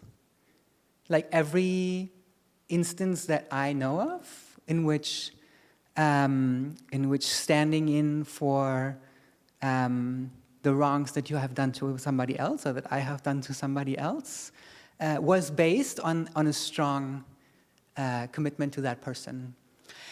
And on the basis of that, I would think, how could a commitment be stronger than if I realize and I perform and I rehearse, and this is an action, that you are a virtual extension of me and I am a virtual extension of you, and we are all virtual extensions of each other, right? So I cannot just cut the connection and say, I fucked you over, but now I'm going to go home.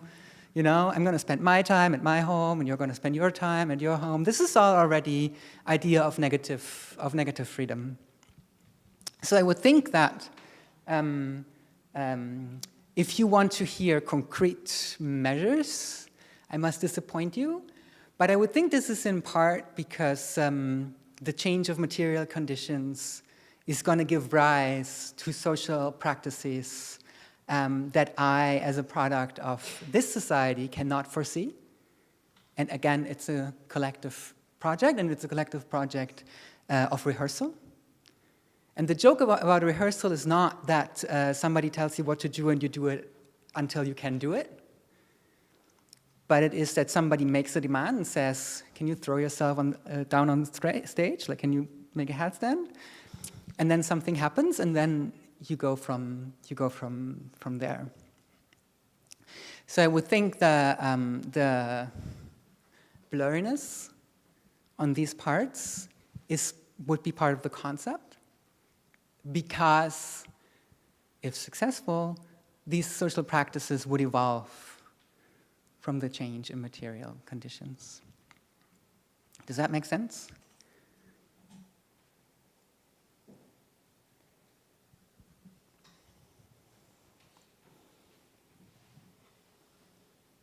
Questions from the love stream?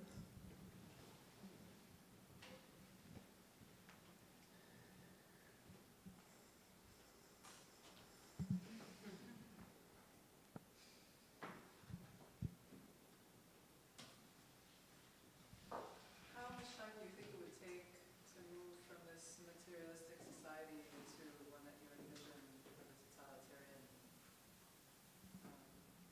Pink Totalitarianism? 723 years, 500 days, and 3 hours.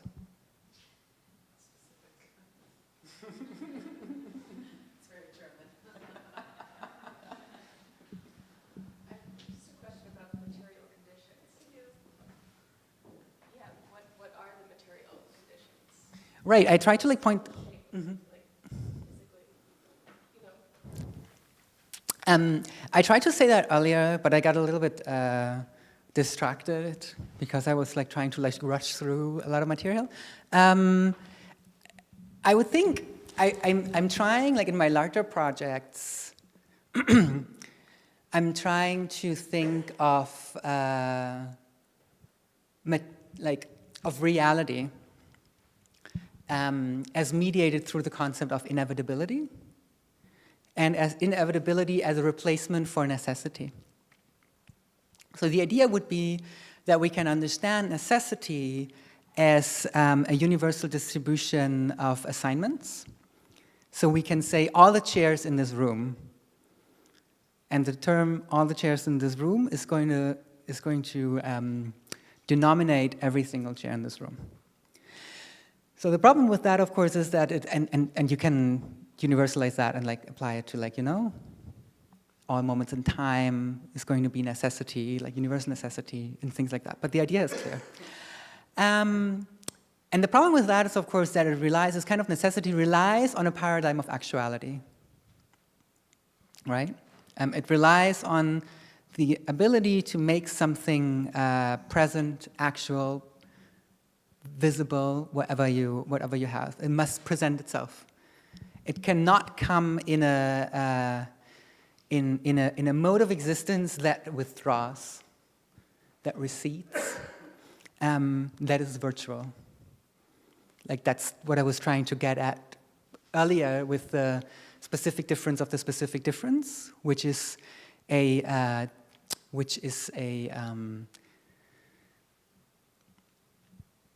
determinately indeterminate term, if you will, right? You can show how it cannot be properly defined.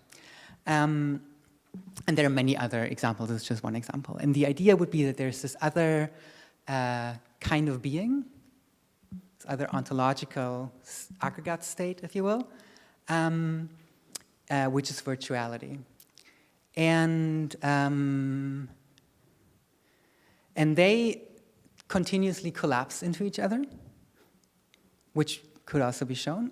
And this would be the inevitable. So the idea would be that we cannot find reality through necessity and not through the actual, the post-structuralistic, and et cetera, treadmill. So we will have to like redefine our vocabulary. The idea would be the inevitable, and the inevitable is not that which is present all the time, but that which keeps showing up. Like a paradigmatic reference point. The paradigmatic reference point can be suspended, you know, it can give way to other paradigms, it can be challenged. This is all no problem, but it keeps showing up as a problem, as a question, as an effect, as a determinant, etc. So I would think that, so this being said, I would think that that which is here called material conditions is whatever is inevitable to the reference frame in question, right? So the idea would be that if we talk about identities, we talk about the material conditions of identities that must be seized and like redirected into other directions, is whatever is inevitable in this way defined for the identities that currently exist. And these can be a lot of things. But that's not a problem. Identities are very complicated. And the joke of philosophy and metaphysics is to scale down the complexity, like the infinite complexity of the real world to like a ridiculous simplicity. Which is why it might sound very silly or simple to say the material conditions are whatever is inevitable for whatever is in the frame of reference, like identity, like this factory, like, I don't know, this country, this technology. But then we would need an example and see, right? And then again, also, it is not necessary really to have an exhaustive list, because the idea, of course, would be that if you change enough of the material conditions, you don't have to change all of them, the practices and occurrences and appearances in point or like in question are gonna change. And because because I try to like suggest this practice of rehearsal, with a change of the practice, we can also keep rehearsing. Does that make some sense? Is that completely incomprehensible? Yeah? Okay. Thank you. I've As had many too many. questions as you want. You bring up the idea of classes and partaking, like in acting classes, quite often in terms of like how to break down identity. But one of the points of your manifesto is to break down coupling. Mm-hmm. And I think that's very interesting in reforming society from from many different perspectives. I mean, you tackle religion, you tackle biological identity almost as well. So can you speak a little bit about that point and why or how you would foresee families to come about? Would it be something more collaborative, and the transition to that, and also for the other sexualities, like what kind of space can they take in? Right, I would, thank you for this question. Some of the images that I wanted to show didn't get delivered somehow, but there were a few images I can show you maybe later that would like give a direction. Theoretically, I would think that we already have a lot of, or like not a lot, but like quite a bit of experience with non-couple form family structures. Like on the one hand, in pre- and para-capitalistic societies, in which the couple form is not necessarily the paradigmatic form, but also in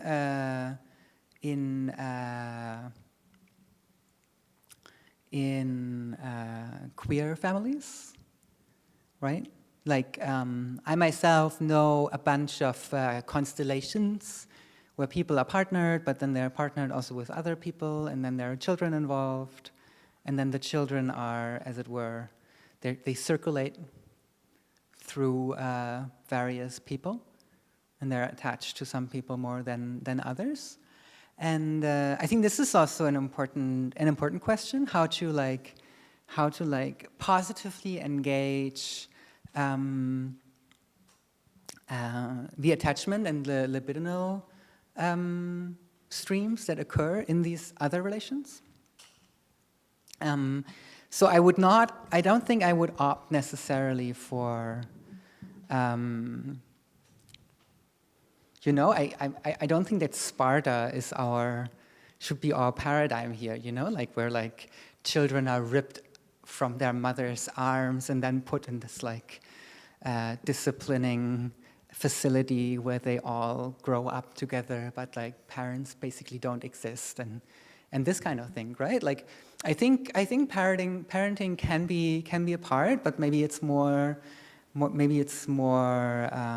gradual. Maybe you can be like more a gradual parent, which is ordinarily called like an aunt or an uncle and stuff like that, like in the classical patriarchal constellation.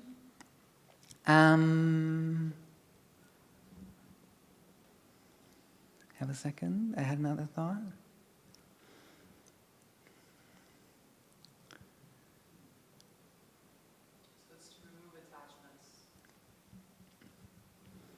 To circulate attachments. And I would think that children might be very susceptible to the whole question of impersonating other people, repeating other people, because that's what many children do anyway, all the time. So one of the ways that you learn. Which, by the way, I didn't say that earlier, but which, by the way, I also think could be an amazing starting point for thinking about terrorist attacks. You could think of theatrical terrorist attacks which are miming the people that you're attacking, because that is oftentimes very disconcerting to people when, like, you imagine somebody's giving a talk and then 5 people are like doing exactly the same thing that this person is doing. That might be very disturbing image. Without anybody like being able to say that you're like wildly aggressive or something like that. Right, but this is just some association. Yeah, but I would also think it's quite beautiful because you have, and I mean there are other examples, right, of like family structures where children run through like 5 different houses all the time, and they may or may not be attached to one particular person.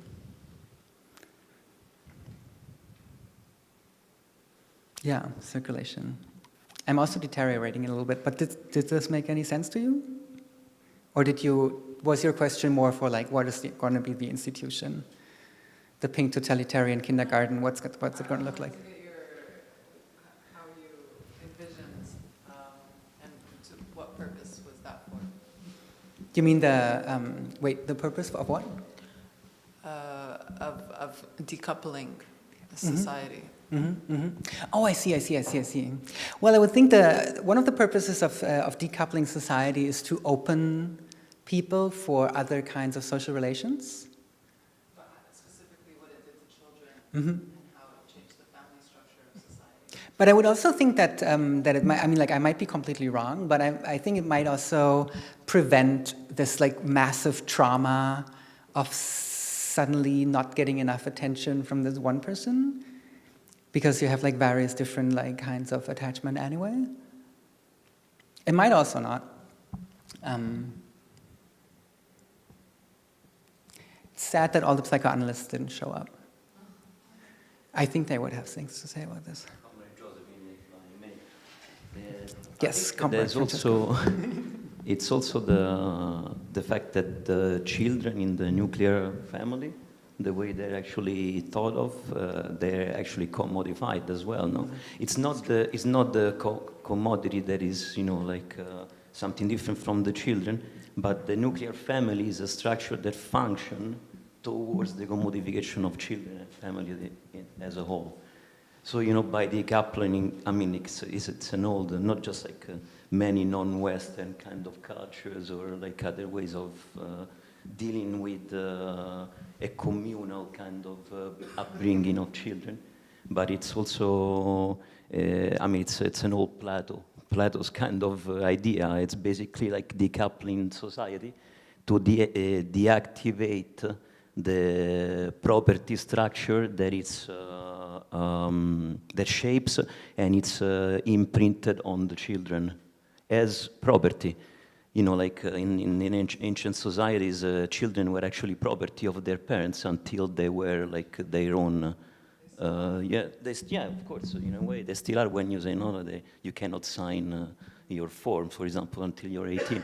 But I think that also for the children, there might be one of the, of the ideas of the decoupling, that they're actually like, you see that the parents, I mean, you can see it in many examples in your daily life around the city, I mean, the parents, they really, they consider their children as their property, not just because, not in taking care of their kids, but in losing them up in a way, So there's this kind of, you would think that they would take really good care of their kids, but in a way they let them, run wild because it's their kind of negative freedom that they implement through their children on themselves. I don't know if I explained myself. Here's another question. I think it's interesting that that the questions that come up, or two of the questions that come up is what about punishment, and what about children? And of course, as a queer person, I don't think that much about children. And I would think that just pointing out, right, that we have been habituated to think of, oh my God, what if we let all the criminals out, and what is going to happen to the children, which is the most precious property that we have in our whole life, right,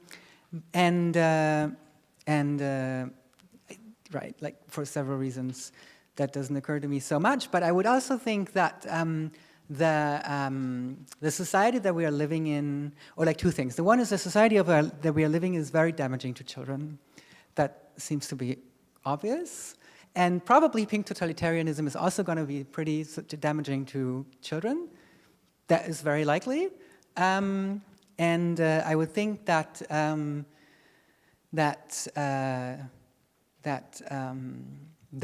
the trauma that is going to be inflicted in children cannot be evaded. Children will be traumatized.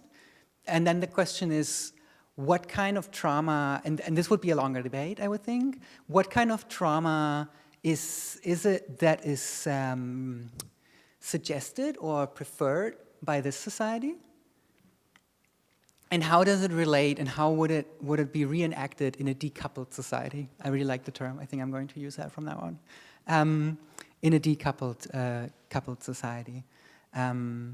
Right, just to get the pressure out a little bit. Yes, it's going to be damaging for children, just as every society is always very damaging to children. Which is not to say that there are not societies which are in another way gravely damaging, but it's to take out a little bit of pressure. And then I wanted to say,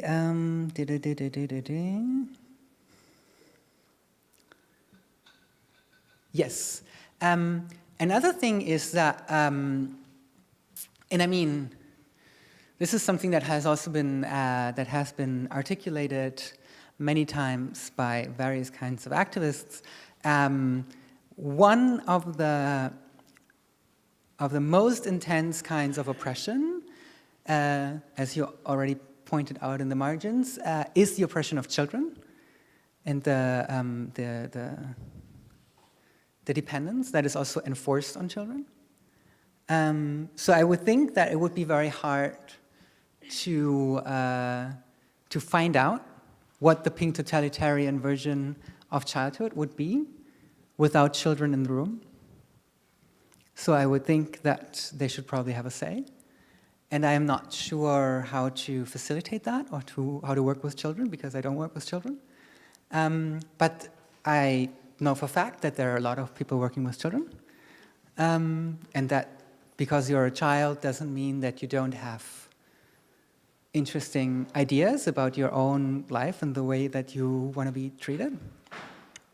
So I would think the pink totalitarian society would, in any case, take the demands and the expression of the demands of children in their various rational, irrational, emotional, etc. ways seriously,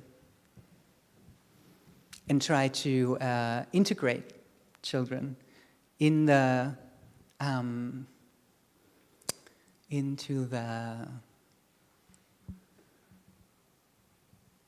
into the construction of their own ways of living as much as possible. And then the question is, how much is this possible?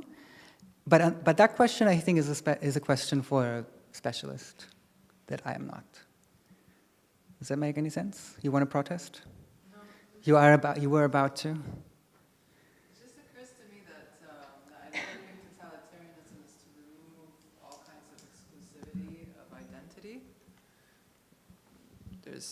You basically mesh into a big one.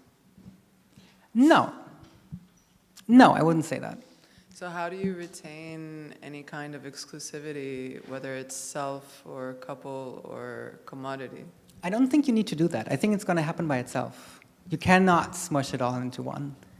That has been tried many times in like actual totalitarian regimes, and it always fails, because there's always groups that will come up that undermine that attempt. So I would think the question is not, and that's what I try to say about like the staging of virtuality. I would think the question is not how do we unify everybody? That is in no way the idea. But the question is how do we stage the constantly evolving difference between people, the constantly evolving shaping of identity, the constantly evolving exclusionary, the exclusion of groups, or like the exclusionariness of groups, as you maybe say. How do we stage that in a way that it is not institutionalized and solid, but as malleable as possible? So as to Removing boundaries and removing what is by what is not. say it again. Removing boundaries by being more permeable, removing boundaries. So that's why I see it as the mesh of one. Right, but it doesn't collapse necessarily in a oneness. Like also in a two-person relationship, the two people don't become one. Yeah, right. I mean, like that's the idea of a totalitarianism, right? That you have like that it counts for everybody. I didn't make my point about neoliberalism actually being a negative totalitarianism. There was an argument in the tube, but I cut it out. So you would need to explain to me why there is a necessary. When's the necessity for the total unification in the program that I try to float? Because I don't see that. But it might be, and I've been working on this, and I could talk about that forever. It might be that this is exactly the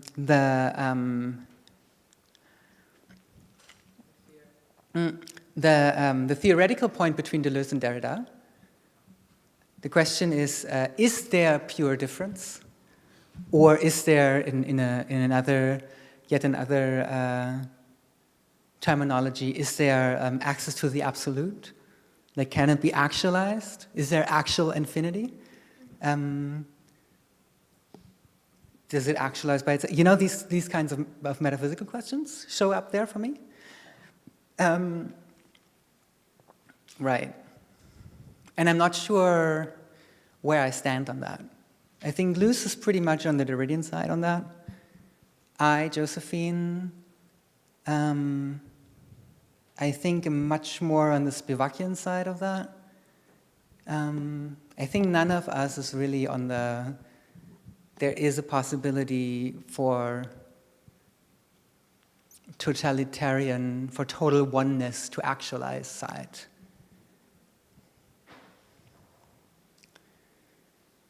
And I could make a little bit of a complicated argument, but I'm not sure if I should.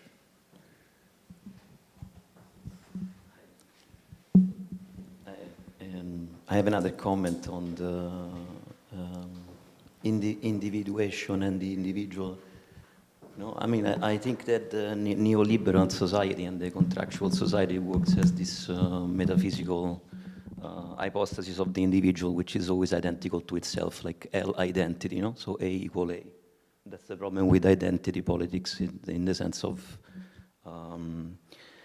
difference and identity and the specific differences, and like this kind of like or archai difference, which is the difference between the identical to itself and the different, the pure different. But I am on the sense of this individual, that it's always identical to itself, and the continuous asymptotical individuation, of the, that's where, like, because the dream of capital, the dream, capital that dreams of itself as one, as a total, is very much this kind of identity to itself. So maybe the difference will be like in this kind of Simondonian continuous individuation between the virtual and the, kind of, and not because the individual and the identity, and to go back to accountability, which is a very much economical kind of, guilt and accountability, and there's a long genealogy of this, but it's very much like, even in the categorical, like, Aristotelian kind of, really the genealogy of categorical thinking, it was very much to make a subject accountable for their actions. So that's, I think it's, it's something that we should, like, of course, the society fears this kind of, how do we make somebody accountable, and thus we make it identical to themselves. So at a moment in time A, that subject commits a crime or something, and a moment in crime A1, it's the same subject that has committed the crime. So, this shrinking of timing. And I think, that's probably, sorry if but, like, we talk about a lot about this. I mean, because, okay, so if no identity because no property, but then what about my body, and how does this work if I don't own it? What is my freedom towards my body, and what is the freedom of others towards my body? Right, I think that's also like one of these like concrete and very great questions. And let me say that I have seen, especially in the US, a focus of social activism on the commodification of the body as a positive development, right? My body is my property, and because my body is my property, you need to stay off my body. And first I would like to point out that it seems to me that generates a lot of very confused and lonely people. Right, what is, for example, is saying no ever possible in Pink Totalitarianism, for example? Is negative freedom possible? I mean, I'm just starting out here in order to say, look, the system in which we're living is not good. Like having negative freedom over your body is not the end of the, is not the end of the line. This is not a good solution. The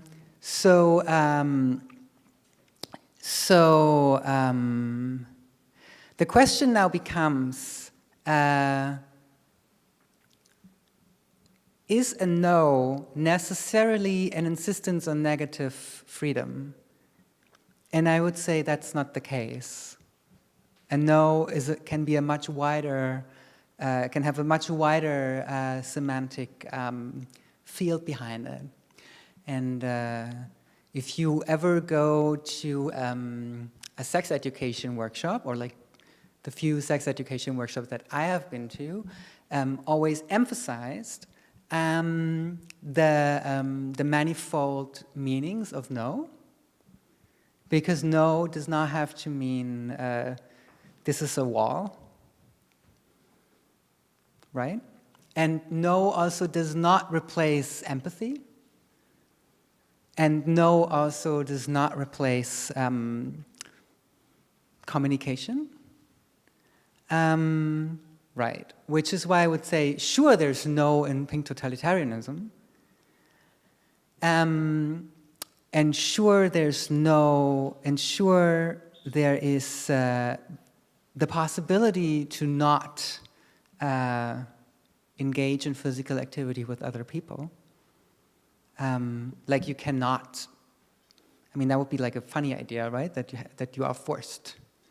And Pink Totalitarianism is going to facilitate that you do have contact, especially with people far away from you on the intersectional grid, especially in the beginning. I mean, one of the problems is a little bit that the question is, on what point of the Pink Totalitarian history do we find ourselves? Because on way into the Pink Totalitarian society in 200 years, I would think the question doesn't pose itself, because the reasons for unsolicited instigation of physical contact have evaporated. So that's on that side of the line. That's a very easy response. And then, of course, on this side, we are now Pink Totalitarians, how do we make the transition question? I would think that the mandatory sex education would involve a training of empathy and of rehearsal of how to approach people, and would teach you to not make it necessary to say no in this way. Not that that always works. So you see, I'm trying to argue for a softer way of interaction. Does that make any sense? And that ownership is inherent. What's that? And that ownership of your body is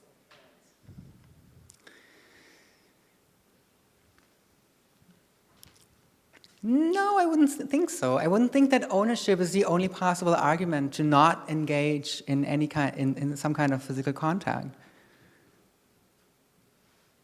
I mean, why would you need that? What do you need ownership for in that context, would be my question back. Well, you need to have ownership of your body for many other contexts besides just sexual interaction. Why? To eat anything, to be in a space, to say I was there, to commit. Then I think you have a much softer understanding of ownership than I have. Can you tell me what your understanding of ownership is? An idea of reality and existence, maybe the idea that I am in my body, therefore I exist in the reality of my body. But is that then not something that is just a metaphysical? I'm not sure if I agree with that, but in your model, is that not something that, it seems to me that that is something that simply cannot be given up. That seems to be like a hardwired thing in which I am hardwired into my body, period. And then, and if that is the case, then the question becomes tautological. I mean, the question becomes unanswerable. Does that make sense? Because I'm speaking more of ownership.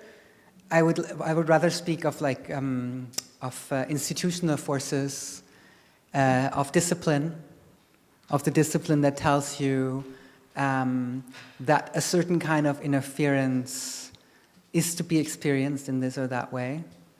A discipline that tells you that you are entitled and you get joy out of interfering into other people's bodies in certain ways because you're excluded. I mean, because the exclusion generates the fantasy of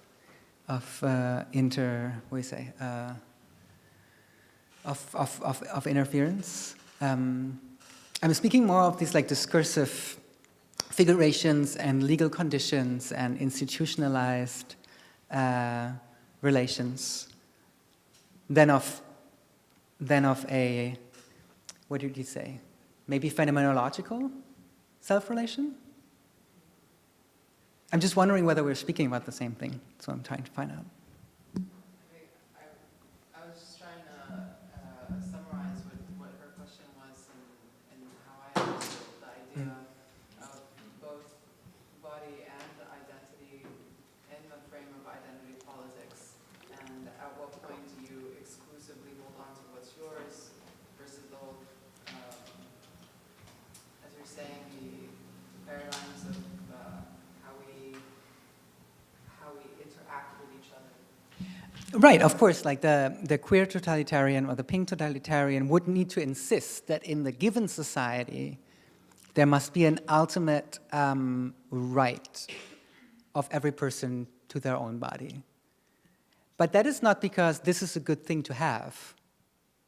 That is because the institutional conditions in this society make it necessary to respond to an existing legal system, for example, that only knows the logic of property.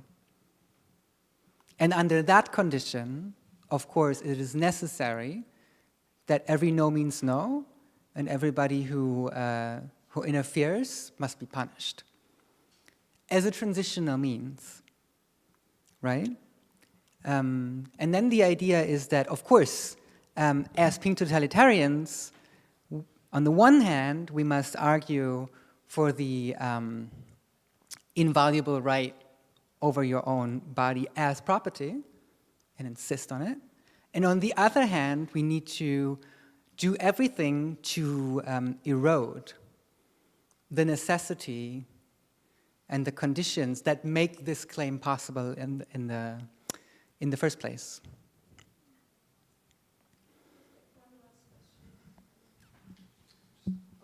On that point, correct me if I'm wrong, Luce, but it seems like the conflation here is, okay, so everyone could say, my body is my own, myself. Okay, there's no confrontation there.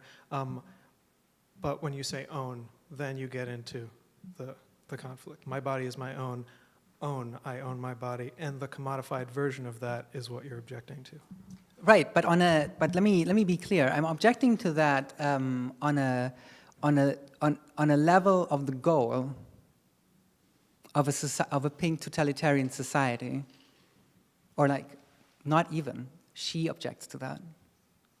You just like dragged me back into existence. So she would object to that. I was talking to Josephine when I said that. Oh, you did? Because you said Luce. I know. Okay, so then I need to like. Comrades, it must be absolutely clear that there is a difference of the pink totalitarian strategy regarding the actual world and the world that we envision. And in the actual world, it is true that we need to use the means of property against the means of property. But in the same moment, so as to transform this world, we need to rehearse the new world in the now. I don't know who of you remembers the 3 kinds of like repetition in Luce, you know, the Marxian first as tragedy, then as farce. So you repeat the past, and you might fail in doing so, or you might achieve doing so. You might repeat the past, and in failing, you become a farce because you're just a cheap copy. But then the third repetition is the repetition of the impossible, which becomes a new and other thing itself. And it is not discernible as a repetition because it moves away from the thing that it repeats. And this repetition, of course, to Deleuze is a repetition of the future. So we need to rehearse the future in the now, for example, by way of rehearsing and training ourselves in a kind of interaction and empathy and practices that make the legal system protecting the body as property superfluous. But that does not mean that we don't acknowledge the actual existence of violence and the actual necessity to speak to the law in the language of the law, and the language of the law is the language of property.